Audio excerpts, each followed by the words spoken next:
Welcome back to WNHH-FM, New Haven's home for community radio. I'm Paul Bass, your host at Dateline New Haven, inviting you to look behind the headlines and the stories that make our community tick.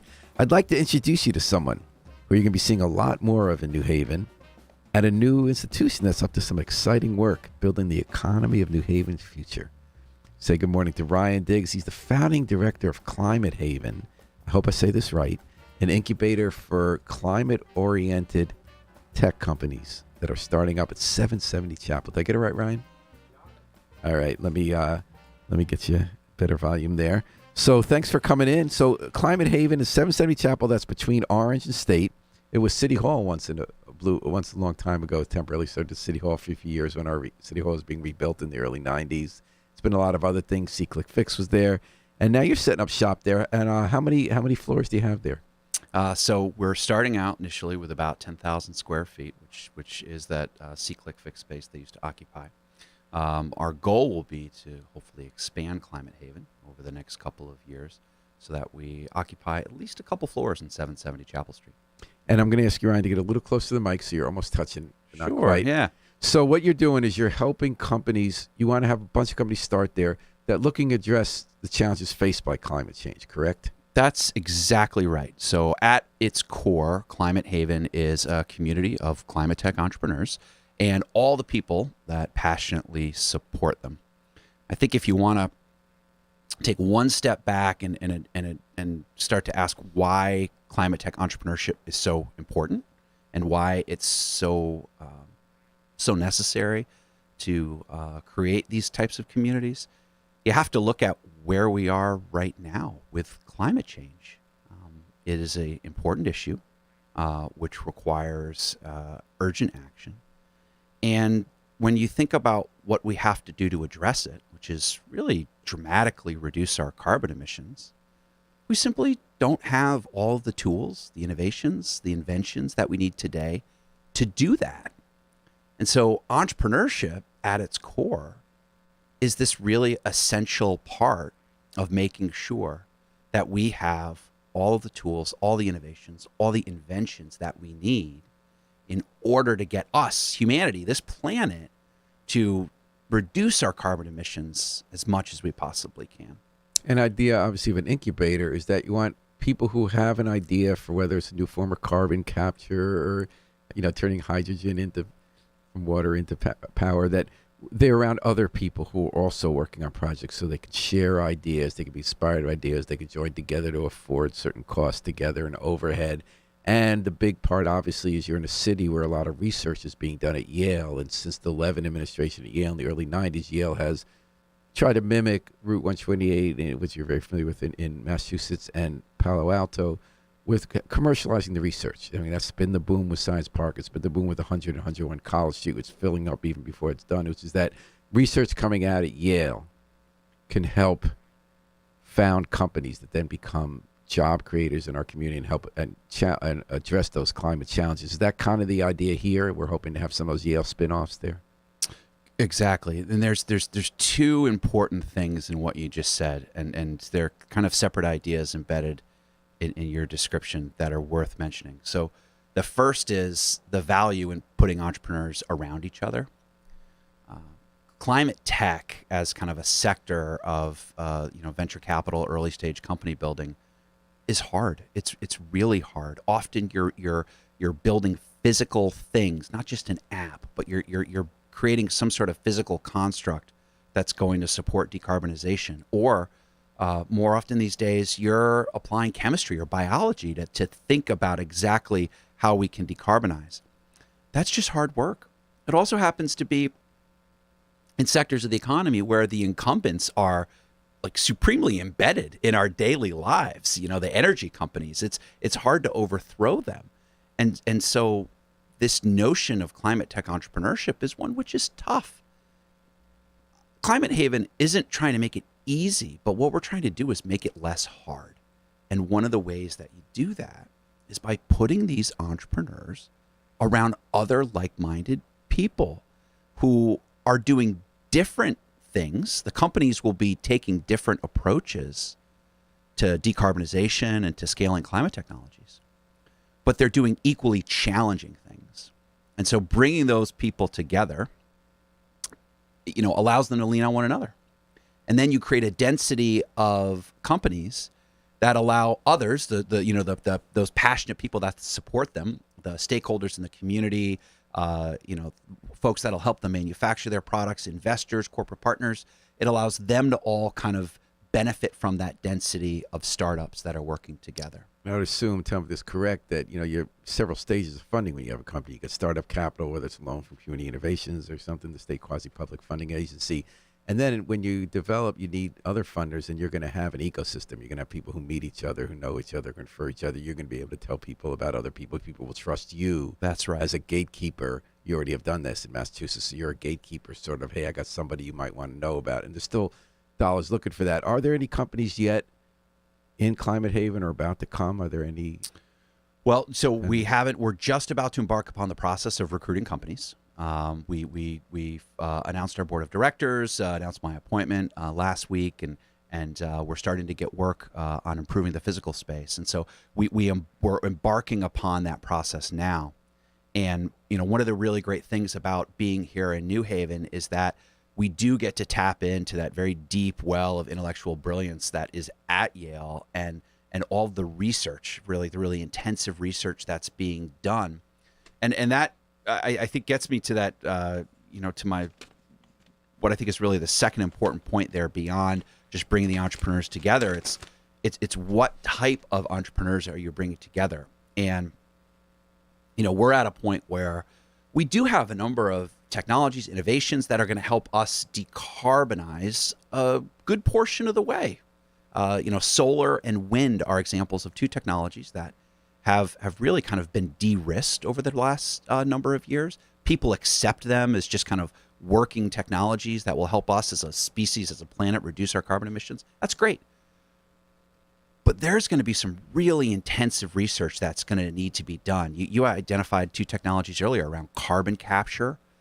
In instances where we can't, we're still emitting some carbon into the air. How do we capture it and then create something valuable out of carbon? Did you read yesterday in the Times about New York City, the first building? They think it's going to be more where they get it from the burner and then they mix it in to make cement. Yeah. At a cement factory.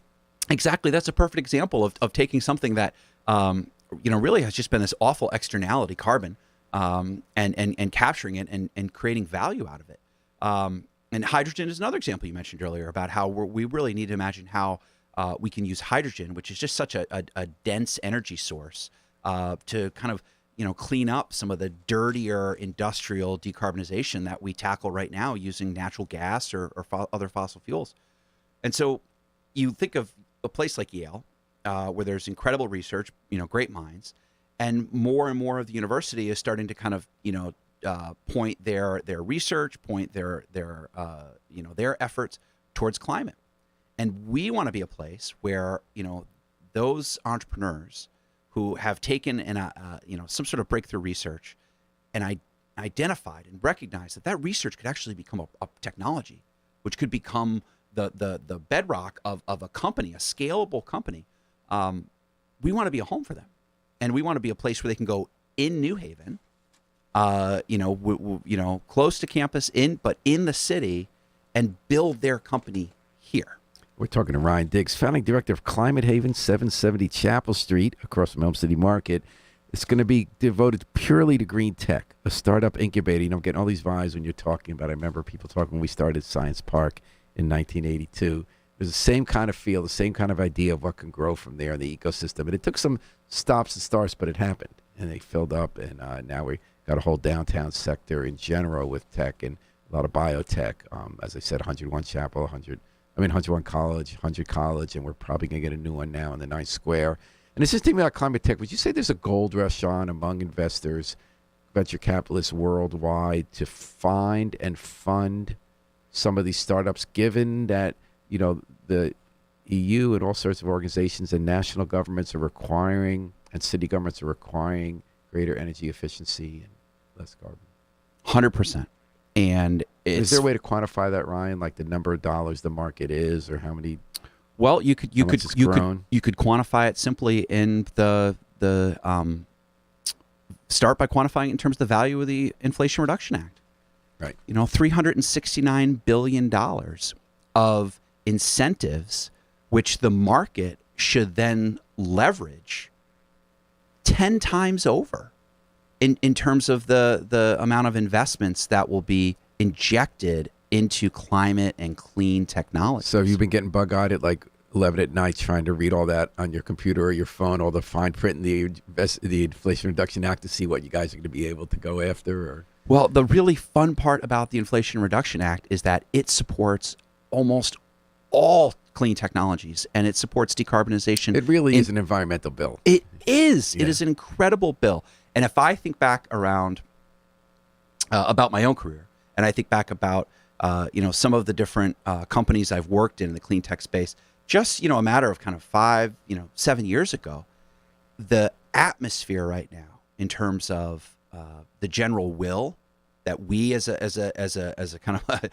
as a country have to accept climate change and kind of meet that challenge head on, the financial interest to see that challenge as an enormous economic opportunity, and the interest, I think, just among folks who want to invest their time. They want to be part of this because they see working in climate technology is something that not only could bring prosperity to them and their communities, but is also going to make the planet a little better place for their kids. I think it's kind of an empowering way to look, a very positive way to look at the challenge of climate change. People can feel despair. The planet's going to, melt. Or, it's going to wipe us out, or the cities are going to disappear. And then when you start talking and looking at real examples of successful technology that have reduced our carbon footprint, that have saved ozone layer, that you feel you could do something about it, and it's a game changer psychologically as a nation, as a world. I think when we think about we can do something about a problem rather than we have to just accept that we're going to be victims of a problem. It's climate change it's a big problem, and to me, it's a moral imperative that we do something about it. I also happen to think that it is a moral imperative that unites economic opportunity and gives us the opportunity to build something great. I never understood why the larger fossil fuel companies didn't invest earlier. Their own research was telling them about climate change before everybody else understood it. We found that like from ExxonMobil. And you look at Iberdrola, right, the company that's the parent company of UI, United Illuminating. They've gone so heavily into investments in wind power, both in Spain, they're even trying to do something here in Bridgeport. And so many other companies have, it seems to me, who could have been best positioned to make the money that's going to be made on green tech. It seemed they were kind of slower to the dance, perhaps because they're so beholden to short-term shareholder returns. Do you have any thoughts on that question? Obviously, it's a huge opportunity for entrepreneurs, and there always will be, because like IBM could do certain things with tech over the years, but you needed Microsoft, you needed Google, you needed, Any thoughts on why it didn't seem to be part of the corporate model, except for exceptions like Iberdrola? It's tough to kill the golden goose. I can't blame anybody for wanting to hold on to the golden goose. I think if you look at some of the investments energy companies have made, you're likely to see the European-based companies be more aggressive in terms of the investments they've made. Is that because their governments regulate more? Or? I think part of it has to do because of the governments. I think in the case of Iberdrola, you're looking at a company that's invested heavily in offshore wind, and Europe just advanced faster in terms of offshore wind development. They invested more in it. They got better at the technology. And you now have the largest offshore wind farms in the world based in Europe. We're lucky now that those companies see New England as a place where offshore wind can develop quickly. And so they're now making investments here. We see more of the European companies wanting to make investments in offshore wind in New England than we see the U.S. companies, that are primarily based in Texas or, out west, wanting to make those same investments.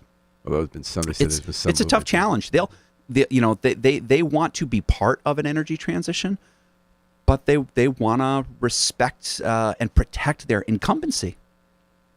So, Ryan, you talked about knowing firsthand. You came from a place called Greentown Labs, where you've been working in green tech. Tell us about some of the companies you've worked, specifically companies you've worked with in the past to help take from the seed of an idea to fruition. Yeah. Greentown's a great place.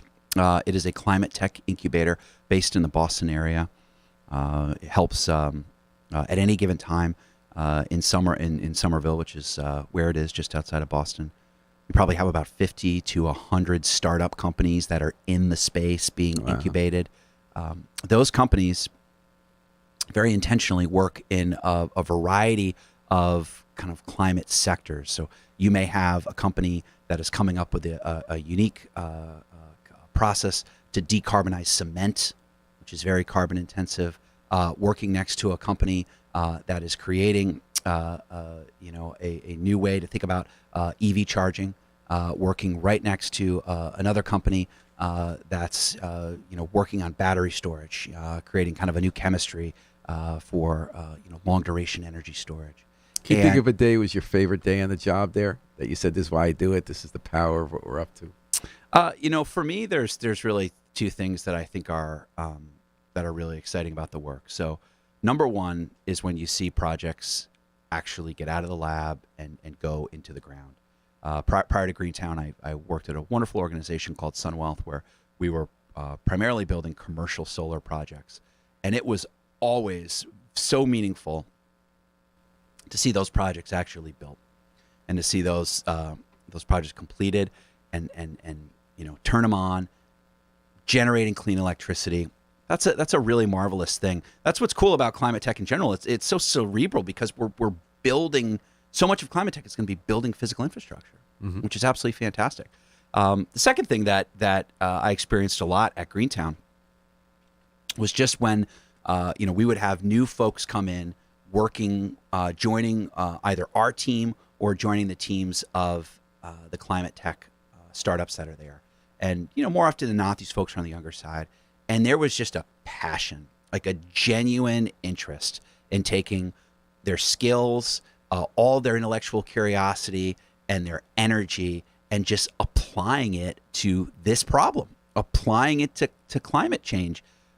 And for all the doomsday talk about what could happen if we don't address this problem, there is this inherent optimism amongst the people that are working in climate change that we're going to address it, we're going to tackle it head on. It's an enormous economic opportunity. It's going to require decades, maybe for some people their life's work. But you know what? The result will be a regenerative economy that hopefully can displace this extractive economy that we've built over the last 250 years and build great prosperity. And I think that sense of optimism that you see in the people that are attracted to a place like Greentown, that come to work in climate tech companies, like, it's infectious. So the formation story, as I heard it, was that all these people want to form a climate tech in New Haven, an incubator. People like Caroline Smith, Ben Berkowitz, Click Fix, Josh Cabral, who's Yale University's point person in helping tech companies start in New Haven with Yale Research. They all visited Greentown for a tour. They said, we want to do something like what's happening in Greentown. You gave them the tour. I did, yeah. And they said, ooh, this guy kind of knows what he's doing. Maybe we can get him to come down to New Haven. Yeah. And they somehow got you to come down. How did that happen? Is that an accurate story? It's pretty close. It's pretty close. There was a wonderful group of folks from Yale that came up to Greentown. I did give them a tour and hit it off with a lot of them. Just found them to be an amazing group, genuine folks, really smart, really committed to building this. And it's an exciting opportunity. I think when you think about climate tech, for me, it's not a matter of support a couple of companies that are then going to take some technology, maybe some sort of digital technology, and just kind of infinitely scale it globally. It's a matter of building kind of strong ecosystems that are going to have the might to decarbonize all of this infrastructure. And that requires, it requires a strong community in Boston and Greentown. It requires a strong community in New York. It requires taking advantage of the abundance of resources that are in a place like New Haven and making a great climate tech community here. Now, you're getting started funding from Connecticut Innovations, correct? So Connecticut Innovations has a wonderful new fund, Climate Tech Fund, which will support a number of clean tech companies and invest in them. Oh, I see. So they'll invest in the companies you bring here. Exactly. Are you getting any money? Like, how's your funding starting? Is it Yale who gave you money to start up? Yeah, so the university's been wonderful in their support, and we're hoping to announce some specifics soon. Other local foundations have been fantastic. Well, I mean, you came, saying you opened, so there must be some money. Sure. Yes. Yeah. No. We're getting grant funding as well as some funding, some foundations that we're finalizing, and some private funding as well. And Any EPA, federal EPA? Actually, one of the first pieces of funding that we did get was from the Department of Energy. They have a wonderful grant program that supports the kind of development of incubator communities like ours. So it was really nice to see that funding come in for the DOE, and they've been Department of Energy actually has been an incredible force for clean energy development across the U.S. So before I let you go, tell me what a typical day is going to be like at Climate Haven in 5 years at 77 Chapel. What's going to be happening there, and how are you going to spend your day? It's a great question. My hope is that in 5 years from now, we have an incredibly diverse, passionate group of entrepreneurs, potentially somewhere between 30 to 40 companies that we are working with at any given time that are doing incredibly intensive work on climate change. They could be highly technical companies that, like we talked about earlier, could be developing a novel technology to capture carbon, or it could be companies that are thinking more along the lines of creating digital platforms that allow folks to transact kind of distributed energy on a more efficient basis. And within that community of entrepreneurs, my hope is that there's a great, robust group of people around them. Investors. Well, we've seen it happen before in New Haven. Yeah. And we're going to see it happen again. Climate tech is going to make the world a better place, and in the process, it's going to make New Haven a better place. That's my hope. So, Ryan Diggs, welcome to New Haven. You started last week? Is that when you started?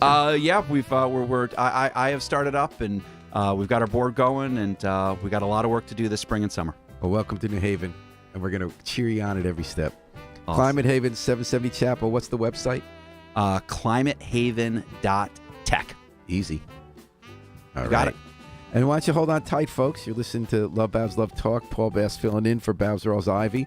We're going to come back on the rebound, and we're going to be talking to Ian Quinn, the chair of the Department of Music at Yale, about Yale New Haven regular singing, a sacred harp, shape note singing phenomenon that I think we're all going to want to know about. Sit tight. We're going to hear the Afro-Semitic Experience performing I Wish I Knew How It'd Feel to Be Free from the group CD A Plea for Peace. And we're going to be right back at you on WNHH 103.5 FM.